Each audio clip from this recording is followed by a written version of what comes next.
Good evening. Welcome to tonight's meeting of the National School District Governing Board. Please stand and join me in the Pledge of Allegiance. Ready? Begin.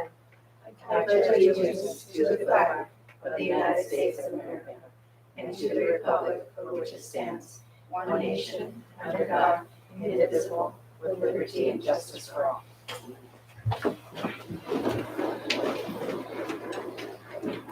I sit down when I push my chair before the back. Thank you. Tonight in closed session, unanimous vote 4-0 with one absence. The board voted to approve the terms of a compromise agreement and release in OAH case number 2021-060010. The agreement includes fees, independent educational evaluations, and compensatory education in exchange for a waiver of claims against the district.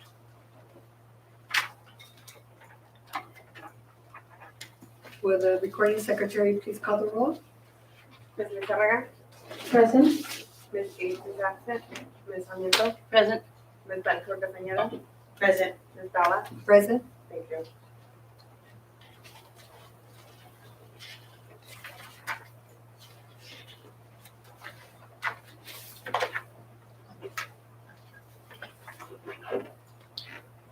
Item 10A is to introduce and welcome the new employees. Dr. Hernandez?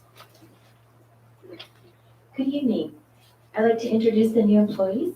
When we announce your name, please come to the front.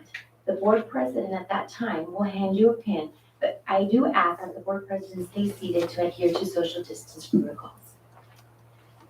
Our first employee is Shelby Carso, teacher, special day class, moderate severe, Rancho de la Nacion School. And Ms. Carswell couldn't be here, but we do have a picture of her. Ms. Carswell holds an education specialist moderate severe credential from San Diego State University and a BA in liberal studies teacher preparation from San Jose State University. She worked for the Cajon Valley Union School District as a guest teacher and as a substitute teacher for the National School District.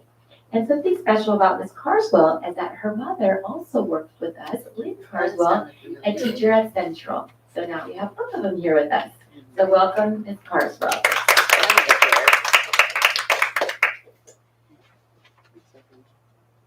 Our next employee is Daisy Carrillo, Office Technician School, Lincoln Acres School. Ms. Carrillo has over 5 years of experience working in an administrative setting in various clerical positions. So please, when you see her, welcome Ms. Carrillo.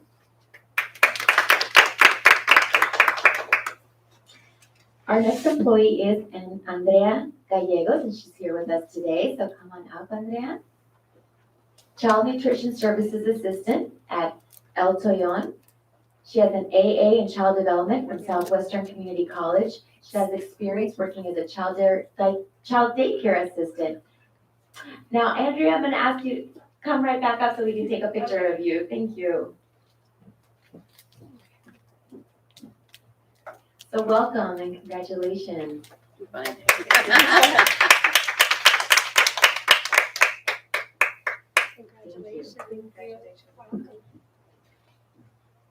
And our last employee is Marla Iniguez, Office Technician School, Kimball School. Ms. Iniguez has experience working in an administrative setting in the private sector. So welcome to Marla as well.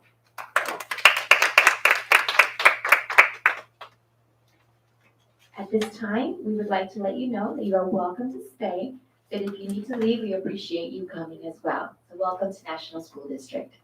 Okay.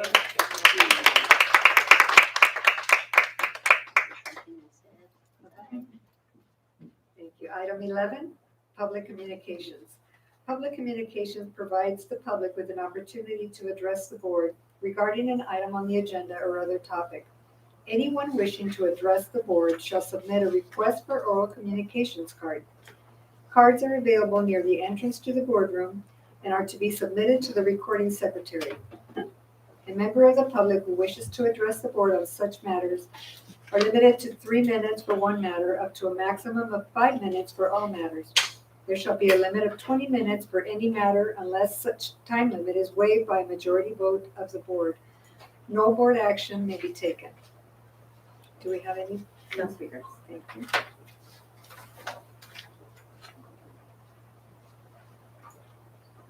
Item 12 is to accept the agenda. Do I have a motion?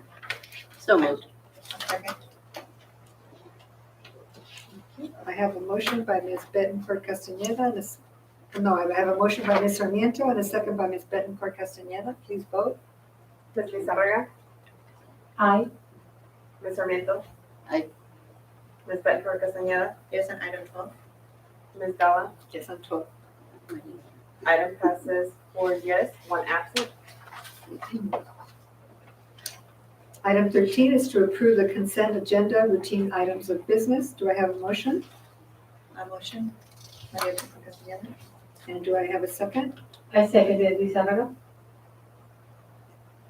I have a motion by Ms. Bettencourt Castaneda and a second by Ms. Lizarraga. Please vote. Ms. Lizarraga. I vote yes. Ms. Sarmiento. Yes. Ms. Bettencourt Castañeda. Yes, on item 13. Ms. Dalla. Yes on item 13. Item passes 4 yes, 1 absent. Thank you. Item 14A is to adopt memorandum of understanding CT 3877 with Achieve Health Management LLC to administer COVID-19 testing services. Do I have a motion? I'll make the motion to approve item 14A. And do I have a second? Second. Is there any discussion? Dr. Brady? Yes, I just wanted to remind the board that we are starting with asymptomatic testing for the students and staff that need the testing every 3 days to remain in school and not quarantine. We would have a morning at 6:30 to 8:30, as the agenda item says, and then at PM 3:30 to 5:30. The parents would interact directly with the company in terms of exchanging information for the testing, but we would be working directly with the company to create the list. If somebody is positive, we would be helping them find an appointment at a medical facility for any potential positive cases. Thank you. Any questions from the board? Yes. Yes, Ms. Lizarraga? They're gonna be having like the interaction from the parents to a follow-up, and how to the proper follow-up for COVID, positive COVID test results, right? So the parents is to be following up on that. Yeah, so there'll be an exchange of information, so we'll know who was tested, where they were tested, and what the results of their tests were. So we'll know right away if anybody has a COVID positive test, and in addition, they'll be notifying the families for follow-up with their medical provider should anybody test positive. Thank you. I have a motion by Ms. Bettencourt Castaneda and a second by Ms. Sarmiento. Please vote. Ms. Lizarraga. Yes, on item 14A. Ms. Sarmiento. I vote yes. Ms. Bettencourt Castañeda. Yes, on item 14A. Ms. Dalla. Yes on item 14A. Item passes 4 yes, 1 absent. Item 14B is to approve contract CT 3881 with Maxim Healthcare Staffing to provide healthcare services for the 2021-2022 school year. Do I have a motion? I have a motion with a question. And do I have a second? I'll second. Ms. Lizarraga? Yeah, I was reading the staffing contract and I don't know, it was unclear for me. It's like, just to clarify for the audience too, is that this contract will be for people who have non-coverage on medical. No, this contract is for contact tracing support for our human resources department, but as well as our rabies team. So for example, if we have a quarantine situation, we'll do the contact tracing and identification of the close contacts. However, we also have to follow up with an individual phone call for each of those families. This contract would help us with those phone calls. We have to send a letter to each of those people. This team would help with that. We have to send a community letter to anybody in the vicinity. This would help with that. You just approved the testing. If the students' parents want them to stay in school, they would have to test every 3 days. This team could call those parents and say, I know you're doing the 10-day modified quarantine. Don't forget to go tomorrow. You have testing either in the morning at Las Palmas or in the afternoon at Rancho, or you can go to your own medical provider. But if you don't get the testing, you'll have to remain at home for the remainder of the quarantine. And so this is going to help with the reminders. Parents have a lot of questions when their parents go on quarantine, so they will also act as a hotline, English and Spanish, to be able to help field those phone calls. We'll have coverage 12 hours a day, Monday through Friday, and on the weekends, 8 hours a day, Saturday and Sunday for our parents. And then again, if they have a positive or they have symptomatic symptoms and they can't find a place to get a test, this group would help locate a place, help them secure an appointment, help them get the directions and those kinds of things. So just kind of a concierge for our families in terms of all of the testing and quarantine needs. Thank you for the clarification. It's easier to hear from that perspective instead of reading the whole process. So thank you so much for that clarification. Thank you. Any other questions? I have a motion by Ms. Lizarraga and a second by Ms. Bettencourt Castañeda. Please vote. Ms. Lizarraga. Yes on 14B. Ms. Sarmiento. Yes. Ms. Bettencourt Castañeda. Yes on item 14B. Ms. Dalla. Yes on item 14B. Item passes 4 yes, 1 absent. Item 15A is to adopt Board Policy 0415, Equity. Do I have a motion? I motion to approve item 15A. I second the motion. Is there any discussion? We have a motion by Ms. Bettencourt Castañeda and a second by Ms. Lizarraga. Please vote. Ms. Lizarraga. Yes on 15A. Ms. Sarmiento. Yes. Ms. Bettencourt Castañeda. Yes on item 15A. Ms. Dalla. Yes on 15A. Item passes 4 yes, 1 absent. Item 16A is a presentation on student performance and progress for the 2020-2021 school year. Dr. Kraft.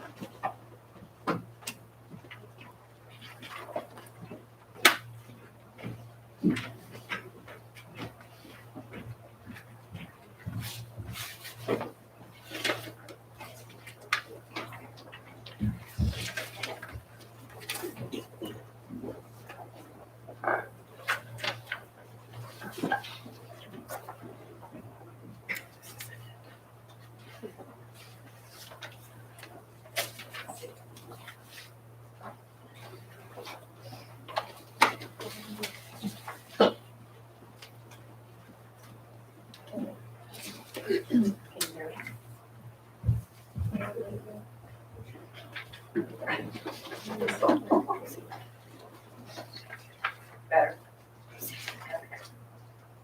Good evening, President Dahl, trustees, and executive cabinet. It's my pleasure tonight to provide an update on student performance in reading and math for the National School District. Tonight I'll be using the data we have received from the Ira Diagnostic.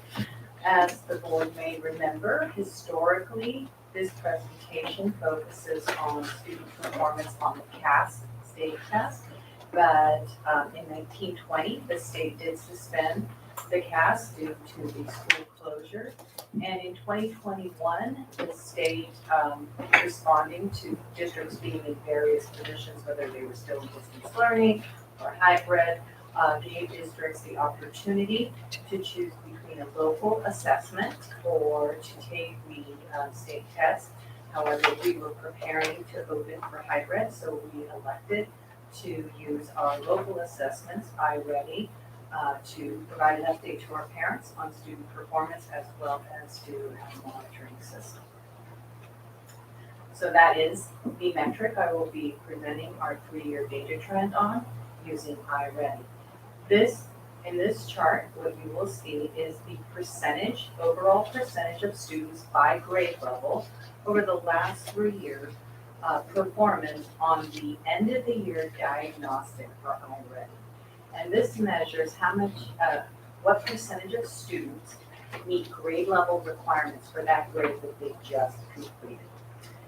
And so before I go into highlighting some of the analyses, I want to kind of explain the chart to you because it'll have implication in our later slides.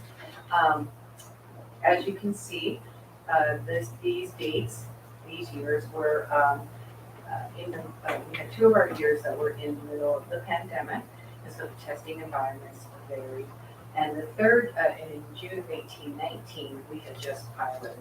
So in 2021, when students took the diagnostic, we were in hybrid. That meant some students were in person taking the assessment, and some students were still in remote learning, distance learning. In 1920 was the first time that the teachers and the students took the assessment completely remotely, which means the students were at home, not in person, And it was administered very differently than it had been in the past. And then in 1819, I want to explain this a little bit. We had just begun the iReady assessment, diagnostic assessment, benchmarking. And so although we didn't do it across the board, we had a high sample group. We had many teachers opt to take the assessment. And so what I wanted to do is provide confidence on the reliability of the percentage that has been reported, even though we didn't get all the students. We had enough of a sample size that you will see the confidence interval to the right with a plus or minus. So if you take a look at the row for kindergarten in June of 1819, we had about 59% of our students that met or exceeded grade level standards. Although it wasn't the entire kindergarten population, we calculated the confidence interval. We are confident that if we gave it to all the kids, we would get pretty much 90% sense of confidence that we would get data pieces at about 59% plus or minus 5. So up 5 or just slightly below, but still within that range. And so as you can see, we had enough of a sampling group that we can make those projections. So with that being said, if you take a look at the reading component, you will see that in reading, pretty much over the 1920 column, we saw an increase. We saw an increase overall K-6 during that remote. So I chose to kind of look and compare between the 18 and the 2021 for the board tonight. And as you can see, from the 18-19 administration to the 2021 administration, we saw an increase in kindergarten at 67%. More students met or exceeded grade level requirements. Well, even while we were in distance learning. And so in first through third grade, we saw a little bit of a dip, about 4 to 5% decline. Fourth grade remained pretty steady, despite the distance learning impact. And then fifth and sixth grade showed increase in terms of reading. And we have some ideas around that, and when I get to the MTSS components to talk about, I'll share a little bit of where we're going with that. So in 2020, 2021, we have an overall picture, but all the standards have domains, really subsets of which we really look at and target with instruction. So as you can see in the domain data here from last June, that we see a consistency in articulated K-6 through the first 3 columns. That would be the phonics, the foundational skills, the high frequency words. If you look at the last 3 columns that focus on vocabulary and comprehension, we start to see a little bit of a decline as we increase grade. And this is informing our work and what we're providing in extra supports for students, because we know that this is an area we'll be addressing. In math, same as this chart is reflective as we saw in reading, same 3 years. You see the confidence interval in 18-19. And we see again some elevated performance in 19-20. So looking at 18-19 in comparison to 2021, we see that in first and kindergarten in math, we've remained fairly steady, even as we were delivering instruction primarily remotely in that year. And we do see a bit of a dip, about 5% in second grade.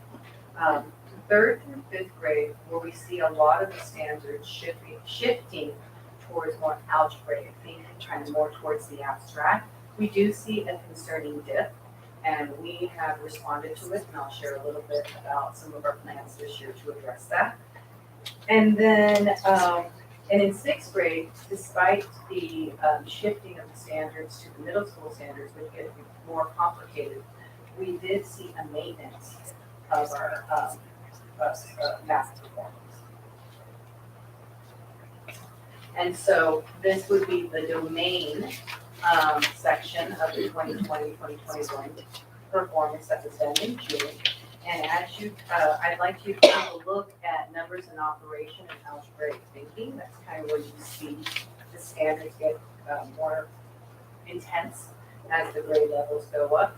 And so in numbers and operations, we tend to make, we see that we're making steady progress. And that's a good thing because that's where a large percentage of the standards and those foundational math components are placed. The algebraic thinking, that's when kids get abstract, and we see a lot more of that tendency as kids get into the secondary world. Again, we are seeing a nice steady performance. In sixth grade, again, we tend to finish strong, as you can see. We take a little bit of a dip in third and fourth and fifth. In sixth grade, we see that an uptick now. So we want to continue that trend and then increase it a bit. So that was June 2021.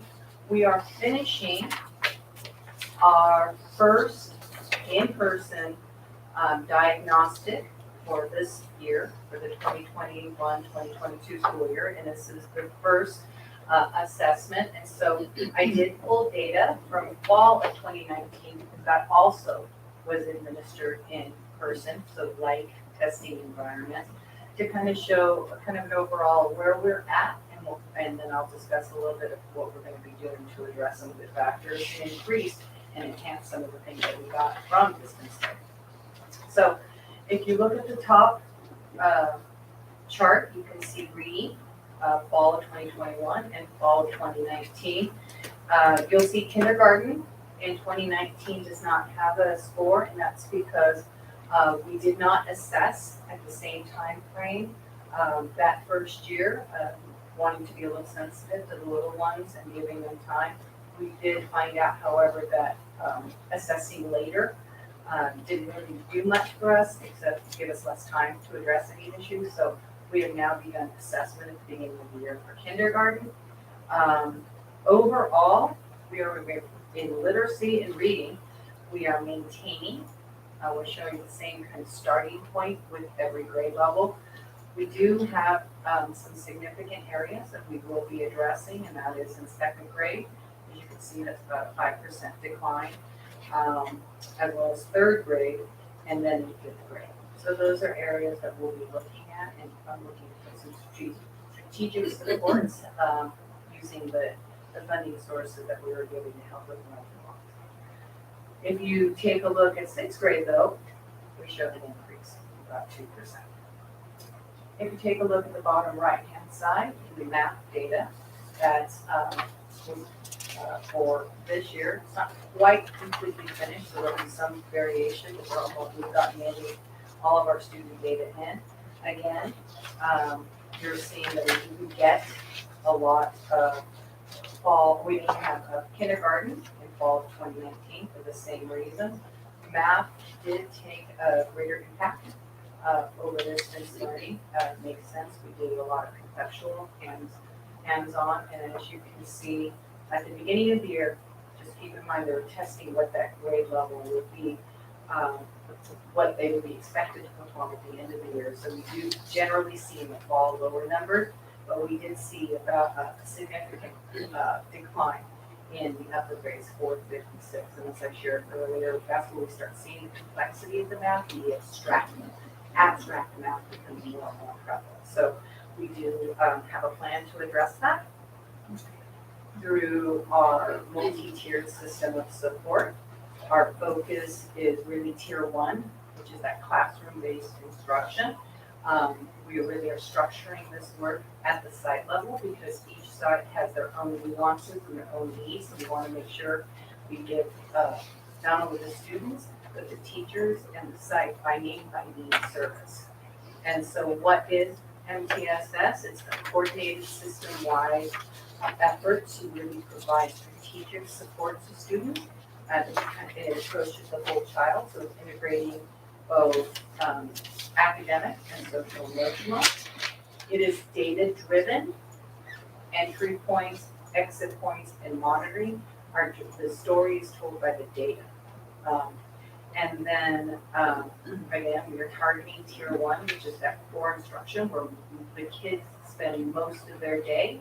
in that classroom with that teacher, so we know consistency over time, given more opportunity and more strategic support in the area that they're most in, we will see greater impact. And the intent behind it is strategic, targeted in and out interventions, getting to a very, very specific outcomes based on each student's need. That has to, our interventions will be monitored and adjusted to meet student needs. And really our focus is increased for students for all. The mantra behind MTSS is all means all. Every student has some need that we can target to help them grow. And so with that, are there any questions? Mrs. Sutherland, you have a question? Yes, thank you. Do you mention the factor of academic and social emotional and behavioral? Is that support being done on site, or is that like after school or for family or support with an extra staff? It's just a question. It's by need, by name, by need. So we have kind of tariffs, thank you for the question. We have tariffed approaches. Every student is gonna get tier 1, counseling, in class, social skills kind of support with our counselors as well as work with the teachers. That's kind of the base level, everyone gets that. We just finished an assessment that is an indicator of, kind of the teachers reporting where the students are, what they observe in terms of social emotional. Based on that data, that'll inform us who might need additional support, tier 2 or more targeted approach in tier 1.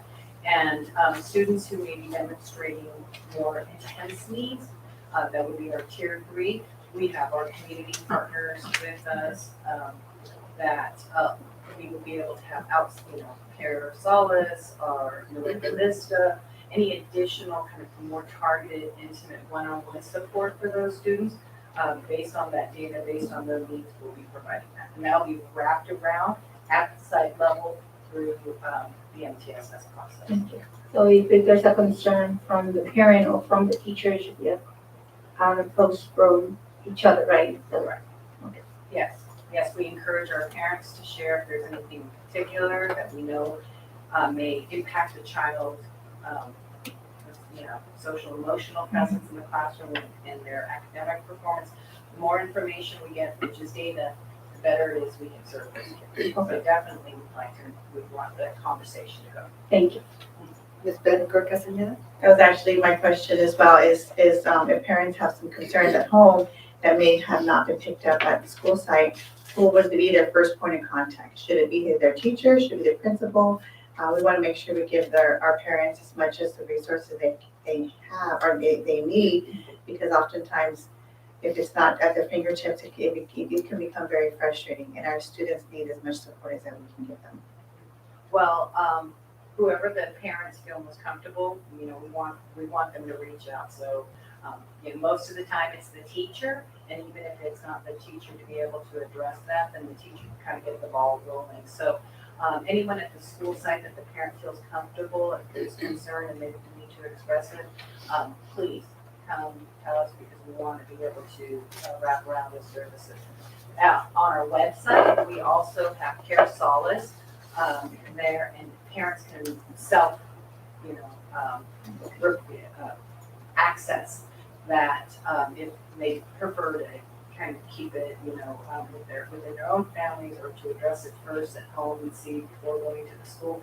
They also have that access, and as we shared when the board approved the program, that it covers any family member or student in terms of the services and the supports of National School District. So if it's a parent, or if there's some other dynamics that may have emerged that may not directly relate to the school, and the parent would rather deal with that, we also have that service for them. And so I know we've sent notification out for that service. Will we resend it so that, to remind parents that it is available to them? Yes, so we put it on the family website, we put it on our website, we did send a letter, we certainly can send out notification. Yeah, I think it's important to keep reminding our parents, because sometimes, as I previously mentioned, when it's sent out, we may not need the services, But when we're in that situation, that's not gonna come to our mind. So if we kind of keep it fresh, exactly, when our parents need the service, at least they'll have that fresh in their mind. And I did speak to our family, our district resource teacher who works with our family leadership groups, as well as her having her network. And I asked her to make sure that it's on the family website, but also that she's sending it out and reminding our parent leaders who are in those leadership positions of those services, so that we have multiple ways. We have word of mouth, we have website, we can use school messenger, multiple ways and venues of communication. I have another question. When you mentioned, this multi-tier distance support is for all the students, and I already might not work for all the students. So how are we going to target the students that maybe already is not the preferable way to assess? So it's all students assessed, but not all of them that like to put the same effort on this already testing. So how is going to be monitored that? The parents aside, or now that they are doing on site, I'm thinking across the board that they might not be preferable way to use, or it's up to them to use the parents. When I'm thinking about independent study, when they go already assessments, so I'm going to implement this for this school year. So how are we going to be able to make it more effective in assessing? Because assessing results is what we are to as a starting point to check on the students' capability of providing results and the academic stage and how they are. I'm thinking about the recovery of academically. Right. Yeah. So, we utilize multiple measures. iReady kind of gives a normed reference, kind of a big picture, although it does the domains, it does inform instruction, but that's one method. Many of our teachers use formative assessments, which also inform. So when a student comes to the table for needs of support, it's not just one measure. We approach it from multiple measures. Not only do we look at the academics, but we're simultaneously looking at the social, emotional, and alignment to the academic. So that's that aspect. In terms of independent study, part of the educator conference that we did discuss with the family is that those independent students will be required to take the iReady assessment, and it will be, we got better at doing it remotely. We did a lot of training, so it will be done under the protocols that allow for more validity and reliability when given in a remote setting. And so, but they also will have reading records as well as formative assessments, chapter tests, writing, those types of assessments that teachers are getting a lot, and all of that data tells the story of the whole child. All right, thank you. All right, thank you very much. I have a question. Oh, Sarmientos, I'm sorry. Yeah, I'm having trouble understanding all this. If we can go back to one, make it another one. Wait, okay. You said in kindergarten we did not assess. The reading for the fall of 2021 was 14. Is that 14%? Correct. So 14% of what? What does that mean? The students who took the exam met or landed on meet or exceed in terms of their performance. So only 14% of our students, and it's even lower than first grade. The So how- largest number I see is 21%.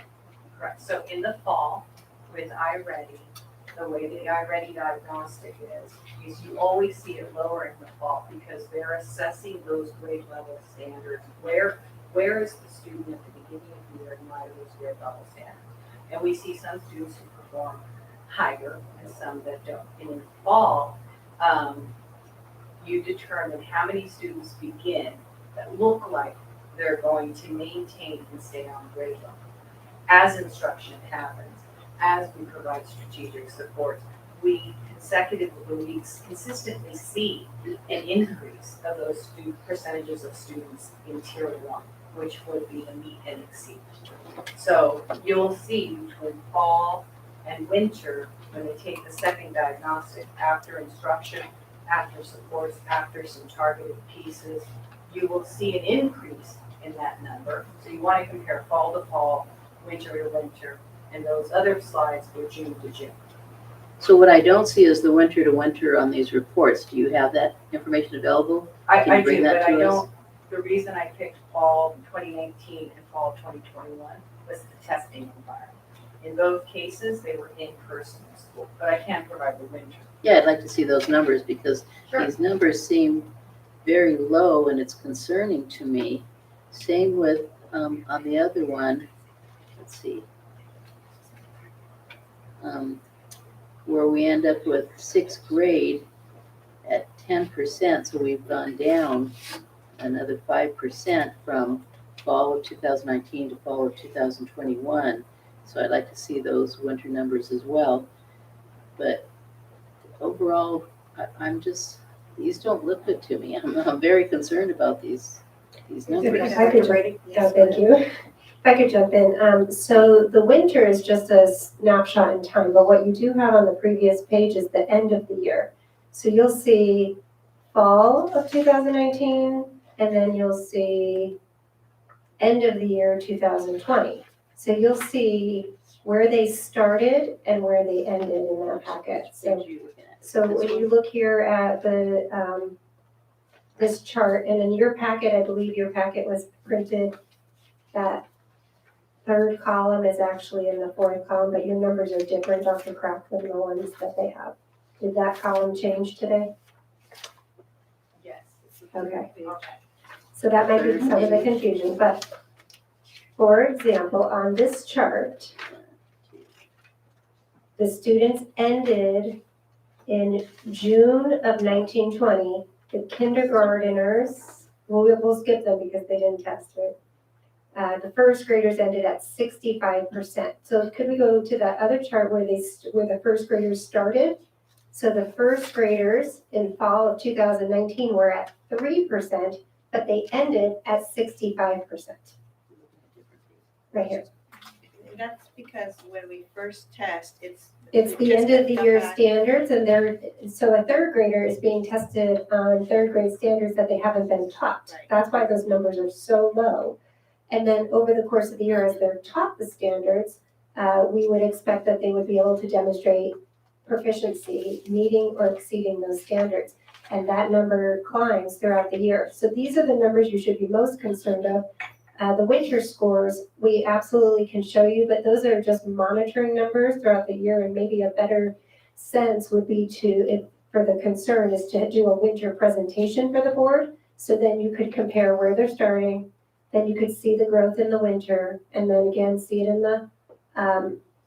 in June. But instead of just doing the June summary, we also wanted you to see that we're looking at learning loss from two different lenses, not just how they ended, but also how they're starting. And if they're starting a little lower, that means they didn't retain as much information coming into the next grade level. So we definitely want to do those extra interventions, which is part of that learning loss money that's coming Of in. course. Now, is this information that's included on the dashboard?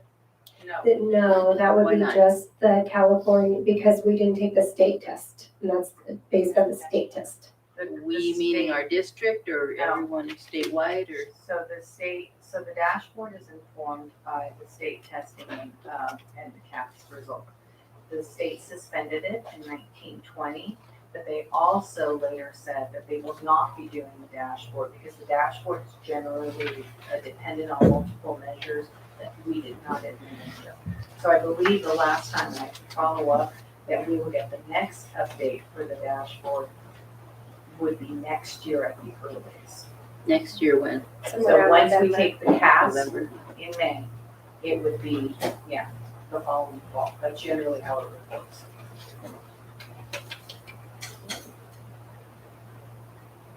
Any other questions or comments? All right, thank you, Dr. Thank you. Very well.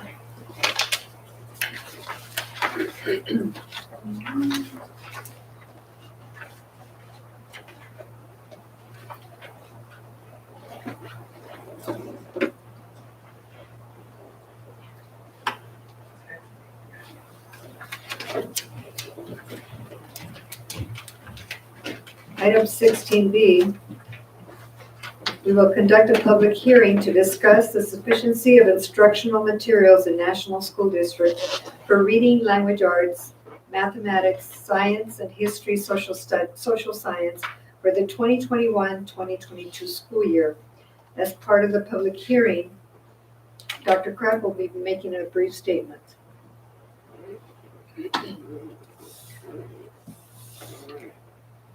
Thank you, President Dawn. At our last board meeting, the board approved our instructional materials for our Williams visit. And then we did have the county come and do the Williams visit and check for sufficiency. And as part of that requirement, the board does have to take action to indicate that we have a sufficiency of instructional materials as found in our Williams visit. Thank you. The board will now hear comments from any members of the public who wish to speak on this matter. Do we have any speakers? No speakers. Thank you. Does the board have any comments or questions? No. I now close this public hearing. We will continue on to 16C, which is to adopt resolution 21-22.06, determining the sufficiency of instructional materials in the National School District for the 2021-2022 school year. Do I have a motion? A motion to approve item 16C. So moved. Is there any discussion? I have a motion from Ms. Bettencourt Castañeda and a second by Ms. Sarmiento. Please vote. Ms. Lizarraga. I vote yes on 16B, sorry, 16C, 16C, sorry. Ms. Sarmiento. Yes. Ms. Bettencourt Castañeda. Yes, on item 16C. Ms. Gala. Yes on item 16C. Item passes 4 yes, 1 absent. Item 16D is to approve contract CT 3870 with Netrix to provide IT engineering services for National School District for the 2021-2022 school year. Do I have a motion? A motion to approve item 16D. And is there a second? Second. Is there any discussion? I have a motion by Ms. Bettencourt Castañeda and a second by Ms. Sarmiento. Please vote. Ms. Lizarraga. I vote yes on item 16D. Ms. Sarmiento. Yes. Ms. Bettencourt Castañeda. Yes, on item 16D. Ms. Gala. Yes on item 16D. Item passes 4 yes, 1 absent. Item 16E is to approve contract CT 3863 with Rady Children's Hospital for vision and hearing screenings for the 2021-2022 school year. Do I have a motion? Motion to approve item 16E. And is there a second? I second the motion. Lizarraga. Is there any discussion? Hearing no discussion, I have a motion by Ms. Bettencourt Castañeda and a second by Ms. Lizarraga. Please vote. Ms. Lizarraga. I vote yes, I vote yes on 16E. Ms. Sarmiento. Yes. Ms. Bettencourt Castañeda. Yes, on item 16E. Ms. Gala. Yes on item 16E. Item passes 4 yes, 1 absent. Item 16F is to adopt resolution number 21-22.07 to authorize preschool contract between the National School District and the California State Department of Education for the 2021-2022 fiscal year. Do I have a motion? Move to approve. And do I have a second? I second the motion. Okay, is there any discussion? I have a motion by Ms. Sarmiento and a second by Ms. Lizarraga. Please vote. Ms. Lizarraga. I vote yes on item 16F. Ms. Sarmiento. Yes. Ms. Bettencourt Castañeda. Yes, on item 16F. Ms. Gala. Yes on item 16F. Item passes 4 yes, 1 absent. Item 16G is to approve Head Start one-time supplemental funding agreement, contract number CT 3873, between the National School District and the Neighborhood House Association with the purpose of responding to the coronavirus pandemic and support in-person Head Start services. Do I have a motion? Motion to approve item 16G. And is there a second? I second the motion. Is there any discussion? I have a motion by Ms. Bettencourt Castañeda and a second by Ms. Lizarraga. Please vote. Ms. Lizarraga. I would yes, 16G. Ms. Sarmiento, Yes. Ms. Bettencourt Castañeda, Yes, on item 16G. Ms. Gala, Yes on item 16G. item passes 4 yes, 1 absent. Item 16H is to amend memorandums, CT 38, Memorandum of Understanding, CT 3872, between CSBS Corporation and National School District to support preschool program. Do I have a motion? A motion to approve item 16H. And is there a second? Second. Is there any discussion? I have a motion by Ms. Bettencourt Castañeda and a second by Ms. Sarmiento. Please vote. Ms. Sarmiento, I would yes on item 16H. Ms. Sarmiento, Yes. Ms. Bettencourt Castañeda, Yes, on item 16H. Ms. Gala, Yes on item 16H. item passes 4 yes, 1 absent. Item 17, there are no items. Item 18A, we will now conduct a public hearing to notify the public of the justification for increasing the National School District statutory school fees. As part of this hearing, Mr. Eric Avanesians, Assistant Superintendent of Business Services, will make a brief statement.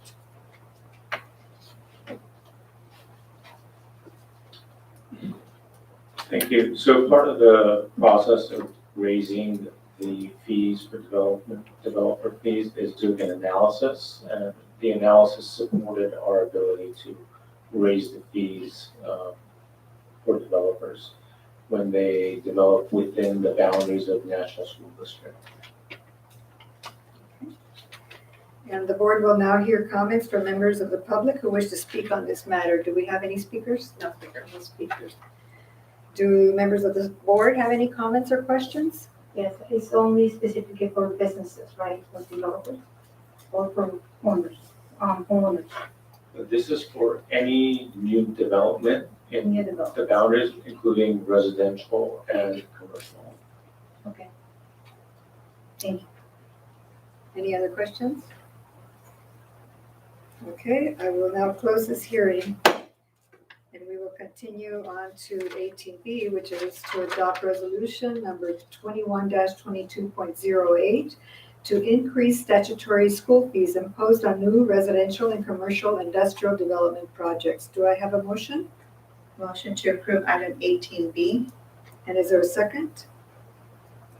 Second. Is there any discussion? Hearing no discussion, I have a motion by Ms. Bettencourt Castañeda and a second by Ms. Sarmiento. Please vote. Ms. Sarmiento, I vote yes on item 18B. Ms. Sarmiento, Yes. Ms. Bettencourt Castañeda, Yes, on item 18B. Ms. Gala, Yes on item 18B. item passes 4 yes, 1 absent. Item 18C is to approve memorandum of understanding CT 3876 with Ocean Connectors and National School District for continuing interdisciplinary environmental education. Do I have a motion? A motion to approve. And is there a second? Second. Is there any discussion? I just do have a quick comment. Just noted that Mr. Avanesian's signature is not on the contract page, and I know that we'd like to keep all of the contracts through the business office. So if we could just make that change and note it in the minutes, please. We'll make sure we make that change. Thank you. Thank you. I have a motion by Ms. Lizarraga and a second by Ms. Sarmiento. Please vote. Ms. Sarmiento, I vote yes on item 18C. Ms. Sarmiento, Yes. Ms. Bettencourt Castañeda, Yes, on item 18C. Ms. Gala, Yes on item 18C. item passes 4 yes, 1 absent. Item 18D is to approve contract CT 3878 between National School District and Davis Demographics and Planning Incorporated. Do I have a motion? So move with discussion. And do I have a second? A second. Ms. Sarmiento? Yeah, I'd just like to know, once they do this demographic study, will they be bringing it back to the board and share that study with us and answer our questions? Yes, they will do a presentation to the board. Thank you. And can you explain briefly how we're going to be using the information gathered by this. So the information that this report will provide the district is, it'll break down our boundaries into really specific boundaries. So within the National School District boundary, they'll tell us where the students really are living, and it's all based off of our own student information system. So they'll take our data that we have for the students that we've had, for the current students and the past students, plot it all into their software, show us where the kids are actually living, what are the trends looking like, what do they project will look like in the future, 5-10 years from now.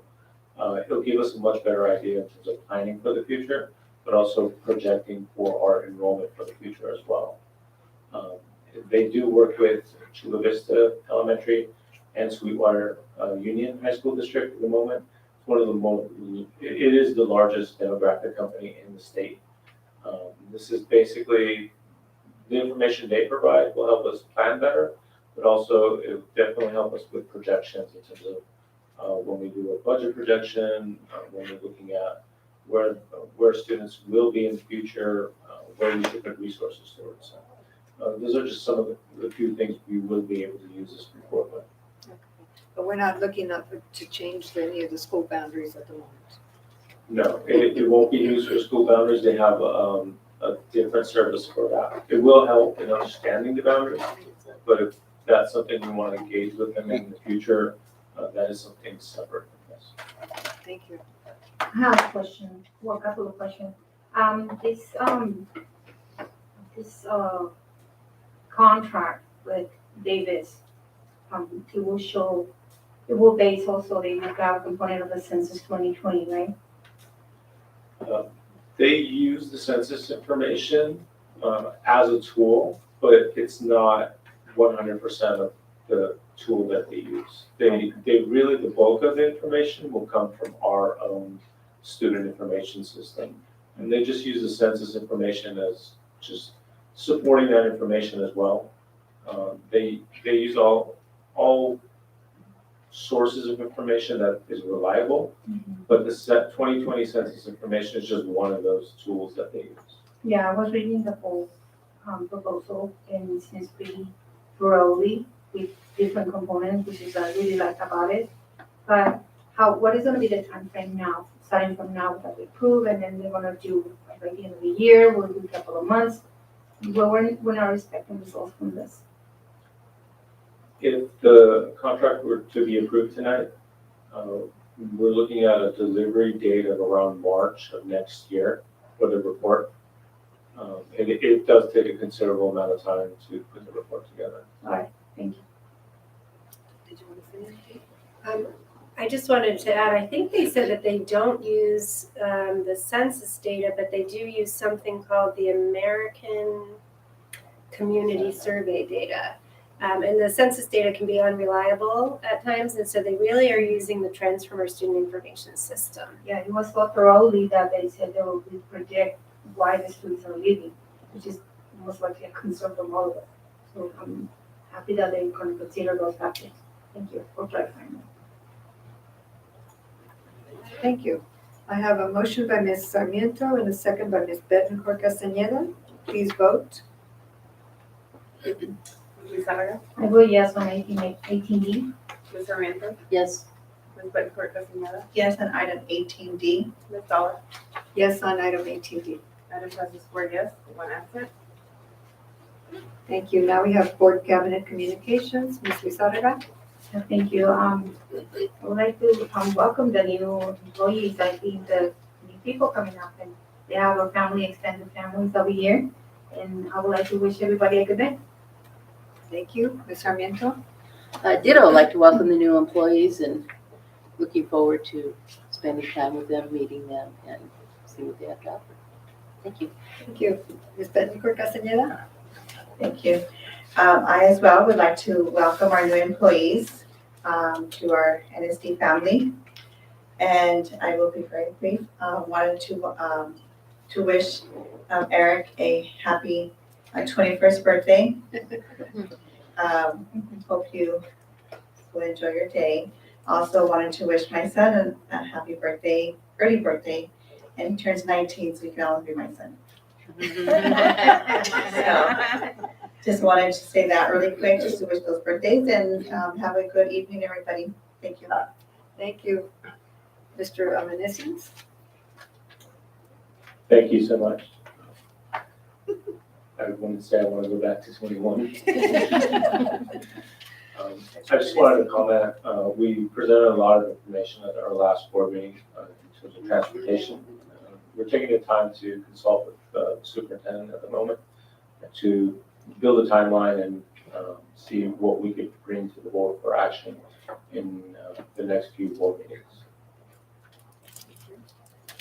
Dr. Hernandez?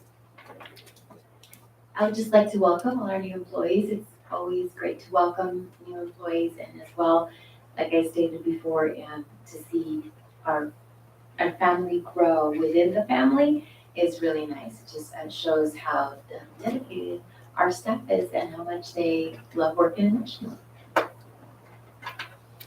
Yes, Dr. Kraft?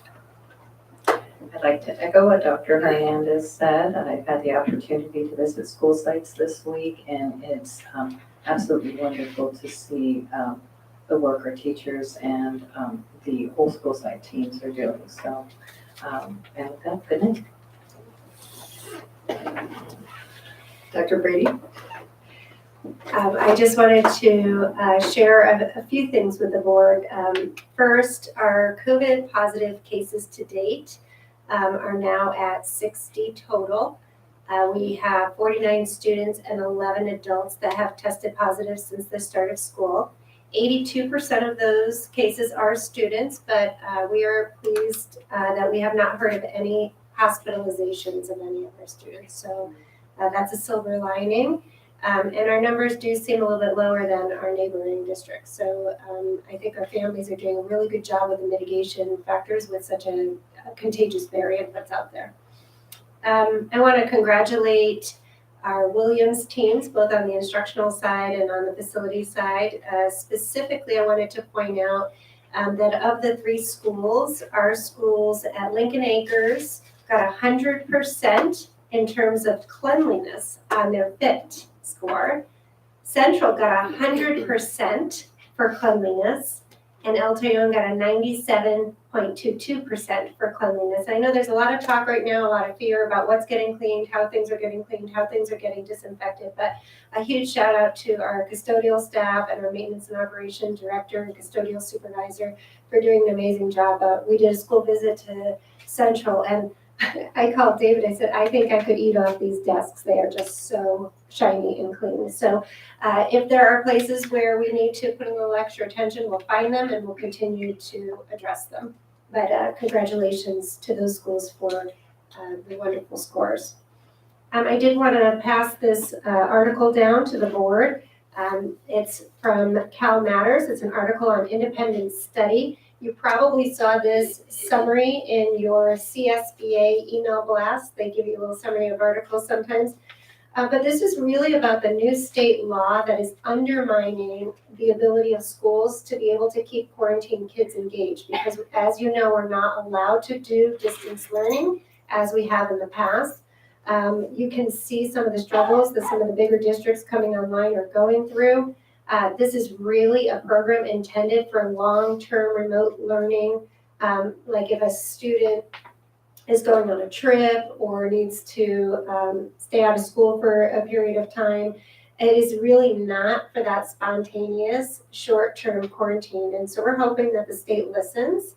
And if you can get in front of any of the legislators as our elected officials, we would love for you to advocate for some change in language to allow distance learning for quarantine students.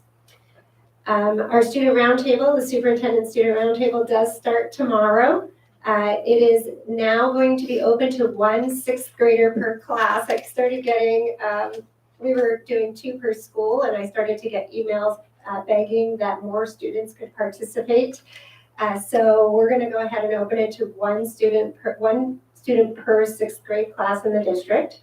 The first hour is going to be spent, it's after school, 2:30 to 4:30. The first hour is going to be spent with me talking about district needs and getting feedback on district procedures from our current students. And then the second hour, we'll be inviting our seventh graders, both from Sweetwater that were with us last year and from Coronado, to come back and continue the work on the global goals. So we'll see who comes out after that. It's all voluntary on their own time, but we're looking forward to continuing that collaboration. And then happy birthday to Mr. Evanesians yesterday, birthday. who also shared it with Dr. Segura at John Lewis. Happy birthday. Thank you. Well, happy belated birthday to Mr. Albanesians and to Ms. Segura. I just wanted to say how heartwarming it is to be out and about in the community and seeing our children walking to school with their moms and dads, and seeing the yellow buses going around, not only our buses and National, but also the Chula Vista and the Sweetwater school buses. So it just warms my heart to see that the kids are back in school, and they look like they're going there joyously. So that's very good. So I'd like to tell you that I'd like everybody to keep safe, and we will see you at our next board meeting. And good night for today. This meeting is adjourned.